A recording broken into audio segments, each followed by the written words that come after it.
Это мой муж Петр Амурович. А это мой сын Володя. Нина Фадееваны якыннары декабрист хатыны дип атарга ярата. Шермешен районында туып үскән кыз яшь чагында колхозда хезмәт куя. Кияүгә чыккач, сугышта булган, тыныч тормышта озак еллар бораулау идарәсендә эшләгән Петр Бадмыцереновка ияреп, берничә яшәү урынын алыштыра ул. 60-нчы елда нефтчеләр гаиләсе Нурлатта төпләнә. Когда война началась, мне было 15 Сугыш башланганда миңа 15 яшь иде. Тормышым әйбәт, ирем яхшы булды. Ул мине саклады. Шуңа да 90 яшькә җитә алдым. 3 бала карадым. Тормыш иптәшем гел бораулауда иде.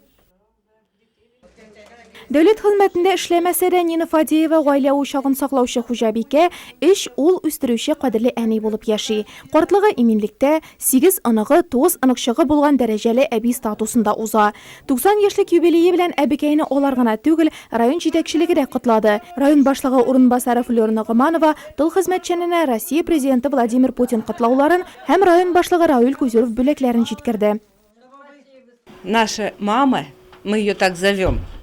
Безнең әнибез бик акыллы, ягымлы кеше. Мин бу гаиләгә 35 ел элек килен булып төштем.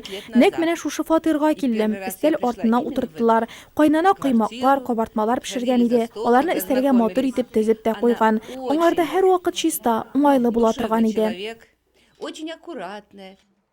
Нина Фадеева бүгенге көндә фатирында ялгызы гына яши. Шулай да үз-үзенә хезмәт күрсәтерлек әле ул. Безнең әни яшьтән көчле кеше иде ди аның турында балалары. Шушы яшькә җитә алуым иремнең тырышлыгы. Ул мине саклады ди Нина Петровна.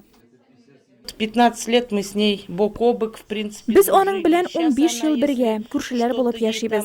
Хәзер дә күңелсезләнеп алса, яки берәр кирәк әйбере булса, ул миңа керә. Без бик дуслар. Ну, в общем, очень хороший. Айык уйлар. 90 яшьлек юбилер бу көннәрдә шундый исемле җыентык белән кызыксына башлаган. Балаларының, оныкларының килүен әнә шулай тәрәзә янында китап белән көтәргә ярата ул.